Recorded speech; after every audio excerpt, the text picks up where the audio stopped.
찾아오는 축복의 기회를 놓치지 말라라는 제목으로 하나님 말씀 증거하도록 하겠습니다. 오늘 전체 말씀을 푸는 핵심이 18절입니다. 18절의 해석을 어떻게 하느냐에 따라서 사실 전체가 다 풀릴 수 있다라는 것입니다. 18절의 말씀을 사도 바울의 냉철한 냉정한 최후 통첩으로 볼 것인가, 아니면은 또 다른 뜻이 있는가, 그러니까 너의 희생에 내가 동참하고 싶다, 뭐 이런 뜻이 있는가, 이게 어떻게 해석하느냐에 따라서 이 내용이 달라지게 된다는 것입니다. 먼저 얼핏 보면은 뭐 최후 통첩 같죠. 18절 한번 읽겠습니다. 시작. 그가 만일 내게 불의를 하였거나 내게 빚진 것이 있으면 그것을 내 앞으로 계산하라. 그러니까 이런 거죠. 이게 최후 통첩이라 그러면은, 야 빌레몬 네가 갚아주기 싫어? 그럼 내가 갚아줄게. 뭐 이런 거죠. 네가 용서하기 싫어? 그럼 내가 대신 용서할게. 뭐 이렇게 냉정한 통보 같은 것으로 해석할 수 있습니다. 뭐 내용 모르고 읽으면 그렇게 보이죠. 그런데 앞부분을 보면 모순같이 보이지 않습니까? 그래서 빌레몬서 읽으면서 평신도들이 사실 이게 뭐야, 뭐 이런 느낌이 있기도 해요. 앞에 보니까 그러잖아요. 빌레몬 너는 자발적으로 용서할 것으로 내가 믿는다, 뭐 이런 얘기 나오잖아요. 용서에 대한 확신이 있잖아요. 다 표현하고 난 다음에 갑자기 냉정하게 뭐 네가 하라면 내가 할게, 뭐 이런 식의 접근은 좀 앞뒤가 안 맞잖아요. 그리고 또 하나는 빌레몬도 예수 잘 믿는 분 아닙니까? 예수 그리스도의 종이잖아요. 용서 받았으니까 용서하라. 이거에 대해서 뭐 동의하는 거죠. 예수님의 관점에서 같은 이 믿음을 갖고 있는 사람이니까. 그러니까 당연히 용서할 거다라는 기조였잖아요. 그리고 어제 살폈던 것들이 용서 받았으니까 용서하라, 그 얘기 아니었습니까? 용서의 혁명. 근데 뭐 뒤에 가서 갑자기 다른 얘기가 나오는 게 아니겠죠. 그 무슨 뜻입니까? 여기서 불의 또는 빚진 것, 이건 뭐냐 하면 일종의 용서죠. 용서를 네가 몸으로 다 받아들일 것을 나는 확신한다, 그런 거죠. 그 얘기예요. 그러니까 용서는 또 다른 말로 하면 희생이죠. 용서 그냥 합니까? 그 뭐 받을 거 안 받는 거 탕감해 주면 그것도 희생일 거고, 아니면 마음에 분노심이 있는데 그거 다스리려 그러면 그것도 뭐 희생 아니겠어요? 그러니까 이런 얘기예요. 빌레몬의 너의 용서와 희생, 그것은 선한 것이라는 거예요. 하나님이 주신 정말 선한 거라는 거예요. 너의 선함에 나도 동참하고 싶다, 뭐 이런 접근이라는 거예요. 그러니까 우리 크리스찬들은 세상 사람들이 볼 때 용서, 희생 그거 누가 해 그럴지 모르지만, 희생이 이제 더 이상 희생이 아니라는 것입니다. 이 희생이 하나님의 뜻이고, 희생을 통해서 엄청나게 많은 축복과 은혜가 임하게 된다. 그래서 희생을 희생으로 보지 않냐고 뭐로 봐요? 기회로 본다는 거예요. 이게 오늘 핵심입니다. 여러분 삶 가운데 신앙생활 하다 보면서 내가 섬길 기회가 오죠. 이게 기회예요. 섬길 기회지 이게 희생 아니라는 거예요. 어떤 때 손해볼 그런 찬스가 오잖아요. 이게 사실은 기회라는 거예요. 이걸 통해서 하나님의 축복과 은혜와 능력이 막 임하게 된다. 그러므로 그 찾아오는 모든 그런 섬김의 희생의 내용들을 기회로 여기라. 절대로 놓치지 말라. 뭐 그런 접근이라는 것입니다. 그러니까 여기 내용이 뭐예요? 오네시모가 있는데, 오네시모를 용서하는 것들 있잖아요. 이게 기회라는 거예요. 이 용서와 희생을 통해서 하나님 축복과 은혜와 능력 가운데 들어갈 수 있는 기회로 삼으라. 그게 접근이라는 것입니다. 세상의 모든 것들은 만남으로 이루어지죠. 만남이 기회입니다. 만남 그러면 되게 만남에서 변화가 일어나는 거 아닙니까? 여러분 인생을 쭉 살아보세요. 아무리 돈이 많고 지위가 높다 할지라도 아무도 안 만나고 혼자 있으면 별 사건은 안 벌어집니다. 근데 이게 됐던 저게 됐던 다 보면 만남에서 변화가 이루어지고, 만남에서 축복이 있고, 만남에서 새로운 지평이 확 열리게 된다라는 것입니다. 근데 많은 사람들은요, 이 만남 그러다 보니까 우리는 다 자기중심적이에요. 이게 인본주의의 특징이 그거든요. 만남이 좋다 또 이러놓으면 어떻게 하는지 알아요? 그럼 내가 좋은 만남을 만들어야지. 그러면서 또 열심히 또 네이버 찾고 구글 찾고 해가지고 또 찾아다녀요. 만나려고. 여러분 좋은 것들은 찾아다니는 게 아니라고요. 우리가 너무 불교의 영향을 많이 받았어. 구도자가 아니에요. 시커가 아니라고. 구도자가 기독교의 근본 진리가 아니에요. 우리가 뭘 찾아다니는 거 아니라니까요. 찾아다니는 건 탕자 같은 얘기예요. 뭐 꿈이 있고 비전이 있고 뭐 행복이 있어 찾아다니잖아. 나중에 그 돼지 우리에서 돼지밥도 못 먹잖아요. 모든 건 찾아다니는 게 아니고, 하나님께서는 우리의 모든 것들을 찾아오십니다. 그래서 우리가 할 일은 뭐냐? 구도자가 아니라 영접자가 돼야 돼요. 그냥 가만히 있어도 괜찮아요. 인생 살다 보면요, 예수님께서 모든 것들을 주신다니까요. 이렇게 찾아오셔요. 우리를 찾아올 때 우리는 그 모든 것들, 이게 내 눈에는 좋아 보이든 나빠 보이든 모든 것들이 예수님이 보내주신 것이라고 생각하면서 뭘 해야 돼요? 영접을 하면 된다고요. 굉장히 수동적인 것 같이 보이지만 그렇다고요. 찾아오는 거예요. 그걸 영접하는 거, 그게 예수님 중심적인 사고방식, 신본주의자들의 생각이라는 것입니다. 그러니까 우리는 뭐예요? 겉으로 볼 때 나빠 보이는 것도, 그러니까 희생하는 것도 기회라니까요. 희생할 기회가 오면 그냥 찾아오잖아요. 희생의 기회가 찾아오잖아요. 영접하라고요. 섬길 수 있는 기회가 찾아오잖아요. 영접하라고요. 그렇죠. 이렇게 모두가 다 영접하라니까요. 그러면 거기서 놀라운 일이 벌어진다고요. 근데 선악과가 우리 속에 있으면은 선악과는 이원론이니까 뭐로 따져요? 이해관계로만 따진다니까. 누굴 만나려고 그러면 맨날 주파라를 튕겨. 계산기를 두들겨. 그래서 이해관계로만 생각을 해요. 이게 이해냐, 이익이냐, 손해냐. 그러니까 어떤 만남 끝나고 난 다음에 뭐만 나와요? 남아요? 이해만 남아요. 사람이 안 남고 축복이 안 남고. 그러니까 모든 것들이 하나님이 주신 기회라고 생각하면 다 영접하게 되고, 그러면 축복도 남고 은혜도 남고 능력도 남고 특별히 사람이 남아요. 근데 여러분 살 만큼 살아보셨잖아요. 근데 이해관계로 사람 만남을 접근했더니 이해만 남는다니까. 그러니까 평생 남는 게 그거죠. 이익 본 것과 손해 본 것. 그거밖에 없죠. 사람이 남아 있어요. 어떤 사람 딱 이름 나오면 그 사람은 나한테 이익을 준 사람이야. 손해 준 사람이야. 동격자가 없잖아요. 그냥 오로지 이익과 손해예요. 옛날에 그 사람이 이익을 줬는데 지금은 나에게 이익을 못 주는 사람이야. 그러니까 이제 쓸모없는 사람이야. 맨날 그따위 생각이나 하고. 그러니까 이게 문제라는 거예요. 그러니까 모든 만남은 기회다. 모든 자극은 기회다. 그러니까 예를 들어 볼게요. 아브라함이 하나님의 사람 아닙니까? 그래서 모든 자극들을 다 기회로 여겼어요. 나그네가 오잖아요. 나그네 뭐 오는데 모르는 사람 아닙니까? 그게 하나님이셨죠. 천사와 함께 오신. 근데 뭐 이해관계로 보지 않잖아요. 이걸 섬길 기회로 여긴 거죠. 그냥 섬깁니다. 섬겼더니 히브리 13장 2절에 이렇게 표현하잖아요. 부지 중에 천사들을 대접한 이들이 있다. 그 아브라함이 창세기 18장 얘기 아니에요. 하나님을 섬기고 천사를 대접하고. 제일 좋은 거 없죠? 창세기 18장 10절 보니까 내년 이맘때 내게 다시 돌아올 것이다. 내 아내 사라에게 아들이 있으리라. 잘 보세요. 이게 섬김을 기회로 여기고 잘 섬기고 영접했더니 자기 인생에서 풀리지 않는 문제가 풀리잖아요. 내년 이맘때 아들 이삭 얻게 된대요. 인생이 그렇게 되는 거거든요. 그 바보들은 어떻게 하죠? 이거 거절해. 거절하고 이해관계를 따지니까 저거 언제 봤다고 내가 뭐 환영하나? 언제 봤다고 도와주나? 여러분 지금도 그래. 선교의 기회가 얼마나 많았습니까? 근데 선교 뭐 다음에 가지. 뭐 이 코로나 시절에 뭐 그죠? 나도 먹고 살기 힘든데 뭐 내 새끼가 먼저고. 그래서 이제까지 거절했던 게 얼마나 많습니까? 그러니까 그 꼴이지. 섬길 기회가 오거든요. 희생할 기회가 오거든요. 예수님이 다 보내주신 거거든요. 그거 영접하면은 달라진다니까요. 이제부터 영접하십시오. 그냥 달라져요. 기생 라합도 마찬가지 아니에요? 그 하나님에 대한 소문만 들었습니다. 뭐 말씀도 제대로 들은 것도 아니에요. 근데 정탐꾼이 왔죠. 그럼 이거 희생하는 거 아니에요? 이거 걸리면 죽잖아요. 근데 희생할 걸 기회로 삼잖아. 그래서 잘 숨겨줬어. 잘 숨겨줬더니 뭐 그 두 정탐꾼 중에 한 사람이 뭐 자기 남편 됐다며 나중에 뭐 그리고 그것뿐만 아니라 또 하나 중요한 게 뭐예요? 온갖 것도 살렸잖아요. 그래서 히브리서 11장 31절에는 여기 똑같은 얘기를 하잖아요. 믿음으로 기생 라합은 정탐꾼을 평안히 영접하였으므로. 영접하는 사람이잖아요. 기생 라합이 뭐 진리를 찾아 구도자였어요. 찾아다니는 게 아니고 그냥 어쩌다 온 거예요. 자기가 볼 때는 어쩌다 온 건데 하나님이 보내주신 거죠. 기회잖아요. 희생의 기회잖아요. 그걸 영접했어요. 영접했더니 순종하는 자들과 함께 멸망당하지 않았다.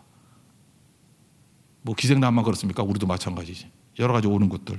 그러니까 성인과 희생의 기회로 삼아야죠. 망한 죄도 하나 들립시다. 나발. 다윗이 600명 데리고 가잖아요. 양들도 보호해주고. 다윗 만나기가 쉬워요. 장차 왕 될 사람인데. 좀 도와주지. 부자인데 돈도 많으면서. 근데 안 도와준다 그래도 될 건데 괜히 뭐 이상한 욕까지 하면서 그죠? 뭐 어디 뭐 도망친 노예 종이 있다더라 뭐 이러면서 그 말이나 하지 말지. 다윗이 죽이진 않죠. 그 아비가일 때문에. 나중에 하나님이 쳐버리잖아요. 죽잖아요. 이 바보 아니에요? 무슨 뜻입니까? 기회를 영접하지 않으니까 거절하고 그냥 헛소리 하다가 죽더라는 거예요. 신약에 와도 그렇지 않습니까? 예수님이 쭉 상 얘기하면서 옛날에 소자인데 작은 소자에게 냉수 한 그릇 주는 거. 그러니까 작은 자에게 냉수 한 그릇 주는 자는 결탄코 상을 잃지 않는다. 그러니까 여러분 지금도 소자들이 작은 자들이 와가지고 냉수 도와주세요. 냉수 뭐 얼마일까? 뭐 10,000원만 도와주세요. 5,000원이면 도울 수 있는 거, 10,000원이면 도울 수 있는 거, 그게 냉수 한 그릇 아니에요? 근데 그거 외면해버리고 뭐 이런 거 도와주다가 사회 질서가 깨지고 뭐 그러다가 기회 다 잃어버리는 거예요. 그런 것들이 다 하나님이 보내주신 기회라니까요. 그러니까 교회가 뭐 하는 곳입니까? 교회는 뭐 적극적으로 뭐 하는 거 아니에요. 그냥 가만히 있다가 이렇게 다 이렇게 만남의 요청들이 와요. 도움의 요청들이 온다고. 그게 돕는 게 아니죠. 기회라니까, 기회. 그거 하나도 놓치지 않고 다 붙들고.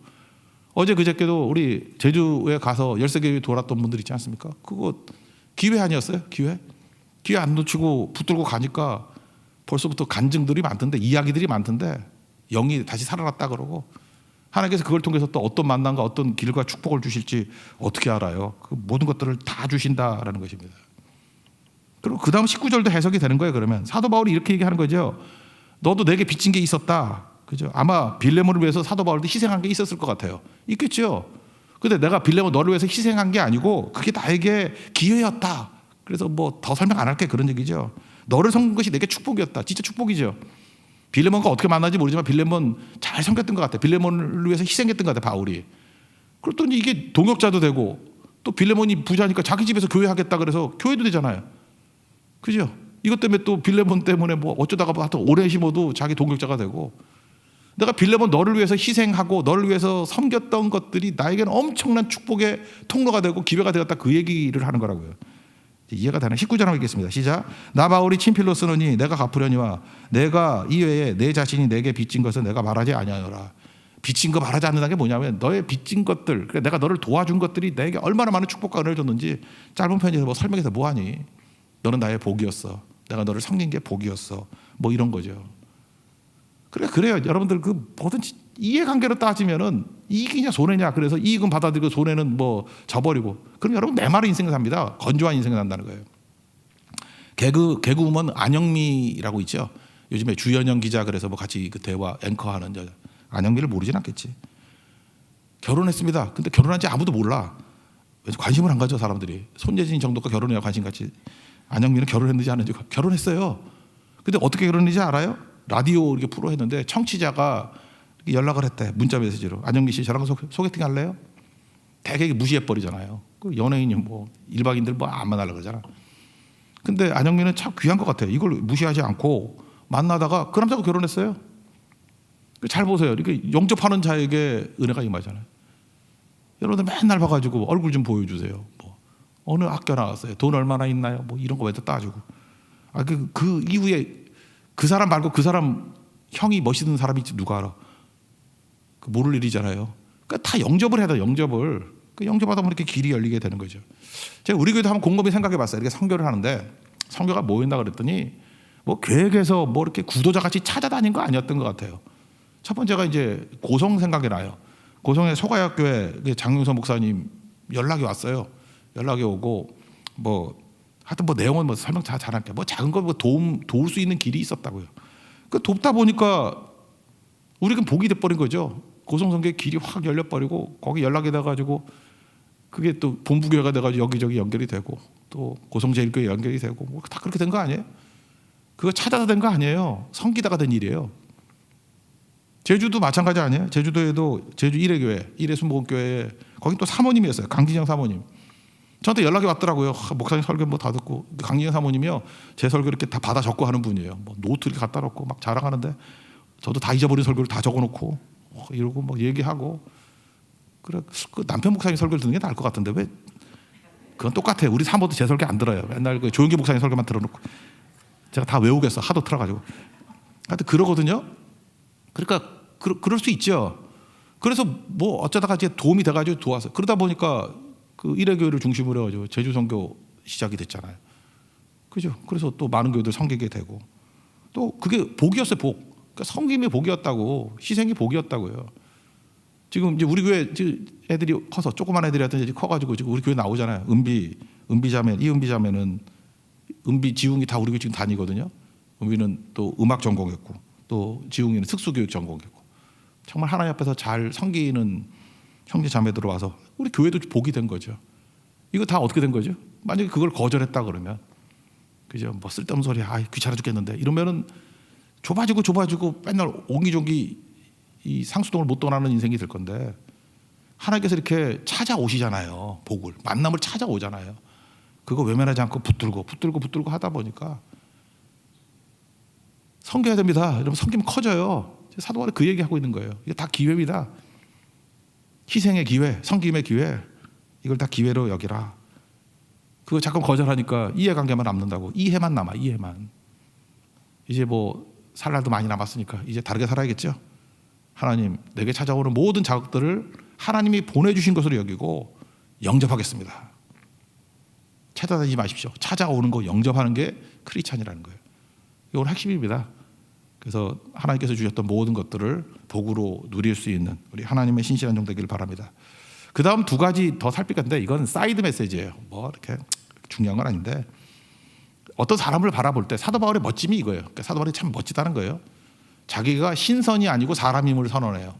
지금도 마찬가지죠. 어떤 분이 훌륭하다 그러는데 잘 들어보니까 그 사람이 사람 같지 않아. 신선 같아. 신선이라고 말하는 건 뭐냐면 욕망이 없어, 욕심이 없어. 그런 인간이 있어요, 없어요? 없죠. 그래서 신선 같은 느낌이 들면, 저는 여러분 신선 같지 않죠? 고맙습니다. 아니라 그랬어요. 저기 껐다가. 전 신선 같지 않아요. 신선 같으면 안 되죠. 로봇 같으면 안 돼요. 로봇은 감정이 없잖아. 그죠? 하는 일 천천히 하고. 사람이에요, 사람. 그 루스라에서 그 창세기 아니 사도행전 14장에 루스라에서 2차 전도여행 할 때, 그때 루스라에 그 뭐 발 다친 사람, 옛날에 뭐 그 안진뱅이라 그랬는데 요즘에 발 다친 사람으로 나오네. 발 다친 사람을 고쳐줬잖아요. 그랬더니 뭐 신같이 여기서 뭐 제우스다, 헤르메스다 뭐 이러면서 막 섬기잖아요. 그때 14장 15절에 이렇게 하잖아요. 우리도 여러분과 같은 성정을 가진 사람이라. 이게 바울의 심정이었어요. 나 사람이야, 사람. 유혹도 없고 욕심도 없고 시험도 없고 그런 존재가 아니라 나도 아슬아슬해. 로마서 시작에 나오잖아요. 내게 두 가지 마음이 있다고. 하나님 따르려는 마음이 있고 또 어둠을 향해서 나가는 마음이 있고 미치겠다고. 오라 나 이 공고한 자예요 하면서, 그죠? 이 사망에서 누가 나를 건져내랴. 인간이잖아. 인간의 몸부림 아니에요. 우리도 넘어지고 시험이 있고 유혹이 있고. 그러니까 죄의 유혹이 없어요? 있죠, 다. 근데 하나님이 지켜주셔서 성령께서 내주하셔서 이끌어간다. 그 고백이 있다고. 난 이게 너무 좋아요. 우리 크리스찬들 너무 자신만만하게 나는 뭐 하나님밖에 없어. 뭐 사람은 아무도 필요 없어. 그런 소리 하지 말아요. 사람도 필요해요. 하나님의 위로도 필요하고 사람의 위로도 필요하고 그런 거라고. 먼저 하나님의 도움도 믿고요. 사람의 따뜻함도 기뻐하는 게 바울이었어요. 21절 먼저 읽어봐요. 21절 시작. 나는 내가 순종할 것을 확신함으로 내게 썼노니 내가 내게 말한 것보다 더 행할 줄을 아노라. 나는 하나님만 믿어 그런 게 아니라 나는 너의 선의도 믿어. 너 순종할 거야. 더 순종할 거야. 나 너 믿어. 사람도 믿어줘야죠. 빌레몬도. 빌레몬의 선의를 갖다가 이렇게 인정해 줍니다. 기대된다 그러고. 앞에 20절 한번 봅시다. 20절 시작. 오 형제여, 나로 주 안에서 너로 말미암아 기쁨을 얻게 하고 내 마음이 그리스도 안에서 평안하게 하라. 뭐 이런 거죠. 너는 네가 이렇게 순종하고 하는 것들이 나에게 기쁨과 평안이 되는 거야. 그러니까 하나님도 믿어요. 사람에게 매달리지 않습니다. 빌레몬 너 아니면 누가 나를 돕겠니 이러지 않아요. 너가 분명히 순종해가지고 나의 기쁨이 될 거야. 그렇지만 이 배경에 깔려 있는 건 뭐죠? 그러나 사람 의지하지 않아요. 사람이 안 한다 할지라도 하나님은 어떤 방법으로도 도울 수 있다. 근데 그걸 갖다 막 떠들면서 너 없어도 돼. 뭐 하나님이 네가 순종 안 하면 하나님 다른 길로 순종할 거야. 맨날 그런 소리 하는 사람이 있죠. 네가 순종해야 돼. 순종 안 하면 너 버리고 하나님이 딴 사람 쓸 거야. 말은 맞아요. 근데 싸가지가 없어요. 어떻게 말을 그렇게 싸가지 없이 말을 해? 사람을 갖다 그렇게 무시하면 안 되죠. 하나님이 하실 거예요, 분명히. 그러나 당신의 성인과 희생도 귀중한 것입니다. 이게 모습이죠. 그런 것들이 꼭 있어야 된다는 것입니다. 그리고 하나님이 다 준비해 주신다. 여호와 이레 그것도 믿지만 오늘 이레 되게 많이 나오네. 준비하심. 이레 교회. 그렇지만 너도 다 좀 준비해 주면 안 돼? 빌레몬 이레가 좀 되면 안 돼? 그런 거죠. 22절 한번 읽겠습니다. 시작. 오직 너는 나를 위하여 숙소를 마련하라. 너의 기도로 내가 너희에게 나아갈 수 있기를 바라노라. 네가 잘 준비해 주면 너무 좋아. 너무 좋아. 이런 거죠. 그 무슨 인도 사람 같이 네가 뭐 도와주는 것이 사실은 하나님이 도와주라 그래서 도와준 거니까 하나님께 감사해야지 너한테 감사할 필요 없어. 이렇게 말하지 않잖아요. 하나님께도 감사하지만 네가 이렇게 마련해 주는 것이 참 감사하고 좋아. 이런 느낌이 있지 않습니까? 그러니까 인간이 인간. 하나님도 있고 동역자도 있고 따뜻한 마음이 있는 하나님의 종 되기를 바랍니다. 여러분들 정답이라고 정답이 아니에요. 맞는 얘기지만 하나님께서는 얘기했잖아요. 이 하나님 사랑하고 이웃 사랑하라고. 딱 무너지고 두 가지가 다 있어야 돼요. 신앙이란 것은 하나님도 남고 이웃도 남아야 되는 거예요.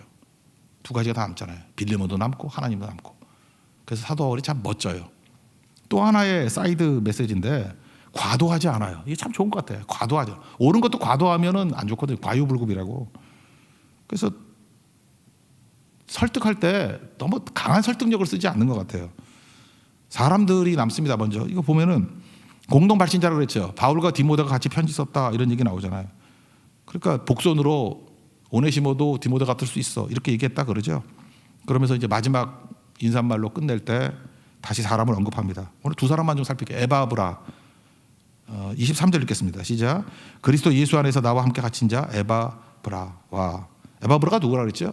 골로새 교회 초대 사역자. 그죠? 그를 이렇게 상기시킬 필요가 있죠. 지금 나랑 같이 갇혀 있다. 너희 일대 목사 에바브라 나랑 같이 갇혀 있어. 너희들도 에바브라 같이 충성하기를 원한다. 뭐 이런 것들이 숨겨져 있었겠죠. 에바브라는 한마디로 어떤 사람이었어요? 골로새서 얼마 전에 했잖아요. 4장 12절 보니까 그가 항상 너희를 위하여 애써 기도하여. 그러니까 같이 갇혀 있으면서도 에바브라는 기도의 사람이었던 것 같아요. 그죠? 그래서 골로새 교회를 향해서 항상 기도하는 사람이었다. 기도하는 목회자였다. 그러니까 위로가 되겠죠. 에바브라 그러면 이게 눈물이 나는 거예요. 뭐 이 정도만 살피고 오늘은 이 마가에 대해서 좀 초점을 맞췄습니다. 마가. 그 바울이 항상 동행했던 사람들이 네 사람이 있다 그랬죠. 그때 아리스타고는 살폈고 아리스타고 그다음에 누가 의사 누가 항상 옆에 있었어요. 풍랑 중에도 옆에 그 유라굴라 광풍이 있을 때도 감옥에 있을 때도 아리스타고하고 누가는 항상 같이 있었고 사실은 언급 안 하지만 대마도 같이 있었던 것 같아요. 대마는 마지막에 배신하고 떠나고 이건 설명을 많이 했으니까 특별히 마가. 저는 마가가 인사말에 본론에 들어가 있지 않고 인사말에 슬쩍 들어가 있는 것이 너무 고마웠어요. 이유가 뭐냐? 바울에게 있어서 오네시모가 누구예요? 마가죠. 안 그래요? 내가 만약에 바울이라 그러면은 가장 설득 있게 쓰려 그러면 마가를 들어가지고 야 마가 봐라 이 싸가지 없는 놈이 이렇게 나가다가 내가 용서해서 이제는 배신자가 일꾼이 됐어. 딱 이 이미지가 맞지 않아요? 오네시모도 너를 이렇게 돈 훔쳐가지고 도망친 노예지만 빌레몬의 오네시모도 될 수 있어. 얼마나 이게 아기가 딱딱 맞아떨어져요. 안 그래요? 그러니까 빌레몬의 마가가 오네시모라니까요. 이렇게 설명하면 얼마나 설명이 좋겠어요. 그런데 저는 이걸 왜 안 했을까 어저께 계속 기도하면서 묵상을 해봤어요. 이게 왜 안 썼을까? 너무 설득력이 강해서 안 쓴 것 같아. 여러분 그래요. 이게 어떤 말을 할 때도 설득력이 너무 강하면 안 하는 게 좋아요. 왜냐하면 그러면 상대가 초라해져. 내가 설득을 잘해가지고 상대방이 설득된 것 같아. 그래서 나는 위너고 이 사람은 루저야. 그렇게 만들지 않는 거예요. 사도 바울은. 사도 바울이 얘기하는 게 뭐냐면 빌레몬을 최대한 존중해줘요. 너의 선의와 너의 믿음이 오네시모를 용서하고 받아줄 거야. 나는 그걸 믿어. 그럴 거지요? 참 네 믿음이 대단하고 너의 용서 너의 그 만남을 영접하는 것이 너무너무 대단해 하면서 빌레몬이 올라가요. 본인이 올라가는 게 아니고. 이게 바울의 매력이에요. 과도하지 않은 거. 여러분들 그렇지 않습니까? 뭐 이렇게 도와주고 난 다음에 뭐 다 아는 거 괜히 공치사고 그러죠. 내가 말해줬으니까 내가 잘 된 거고 내가 도와줬으니까 잘 된 거고. 과도하죠. 우리가 어떤 일을 하고 난 다음에 내가 남으면 안 되고 하나님이 드높아져야 되고 상대방의 선의가 드러나야 돼요. 내 의도가 아니고 상대가 훌륭해. 그래서 주변 사람을 훌륭하게 만드는 게 되게 중요한 거죠. 제가 과도한 거 한번 얘기해 드릴까요? 여러분들 어머니들 잠깐 잔소리하는 거 과도한 거예요? 다 맞는 얘기예요. 엄마가 하는 얘기가 틀린 말이 어디 있어? 다 맞는 얘기지. 근데 자녀들은 왜 신경질 나죠? 과도해서 그래요. 우리 자녀들이 훌륭해가지고 순종한다 이렇게 돼야지. 효자 효녀를 만들어야지. 왜 충신구도로 나가요? 양신구도로 나가야지. 그죠? 그러니까 따뜻함이 있지 않으면 옳은 말이 잔소리가 될 수 있다니까요. 이게 비슷한 게 뭐냐면 어떤 성도가 옛날 얘기인데 저한테 와가지고 목사님 뭐 제가 선물 하나 드릴게요 했더니 뭐냐면 기도에 관한 책을 들고 와가지고 목사님 이 책을 읽고 꼭 이런 사람 되셔야 됩니다. 진짜 그죠? 이렇게 자다가 깰 때가 다 됐습니다. 목사님 기도해야죠. 이 책 읽으세요. 기분 엄청 상했어요. 그죠? 뭐냐면 다 맞는 얘기죠. 틀린 얘기 하나도 없는데 기도 안 하는 개쓰레기 목사로 만들어 놓고 난 다음에 이 책 읽고 개가 천선하라 이런 뜻인데 다 제가 아주 겸손하고 하면은 뭐 받아들이지. 그럴 수도 있어요. 근데 하여튼 상대에 대해서 제가 느낀 게 뭐냐면 지혜는 없다 그런 생각이 들었어요. 참 지혜 진짜 없다 또라이다 이런 생각이 들었어요. 그래서 기도가 나오더라고. 하나님 지혜를 주십시오. 야고보서 1장이 생각나더라고요. 지혜가 없거든 구하라고 하나님께 주신다고. 그 지혜의 문제죠. 근데 사도 바울은 이 짧은 성경이지만 이게 너무 멋진 것 같아요. 우리도 과도하지 않고, 과도하지 않다는 게 뭐죠? 너무 강한 설득력 가지고 나가면 상대가 초라해질까 봐 툭툭 던져주고, 본인의 선의, 본인의 결심, 본인이 이렇게 자발적으로 하는 것 같은 모습으로 만들어주잖아요. 그러니까 우리 빌레몬서 읽고 난 다음에 느낀 게 뭐예요? 빌레몬이 참 훌륭하다. 하나님은 위대하시다. 그게 남는 거예요. 이런 아름다운 모습이 있기를 원합니다. 하여튼 이건 다 사이드 메시지고, 제일 중요한 건 뭐죠? 오늘 핵심이죠. 우리 하나님을 믿습니다. 하나님께서 우리에게 주신 모든 자극들 하나님이 주신 것들이에요. 예수님이 우리에게 주신 거예요. 이거 영접하십시오. 섬김도 기회로 영접하고요, 희생도 기회로 영접하고, 어떤 사람 만남도 다 기회로 영접하고, 다 받아들이면 영접하는 자에게 영생이 있습니다. 그 은혜를 누릴 수 있는 믿음의 신실한 종 되기를 축원합니다. 자리에서 일어나겠습니다. 누구도 본 적이 없는 찬양하겠습니다.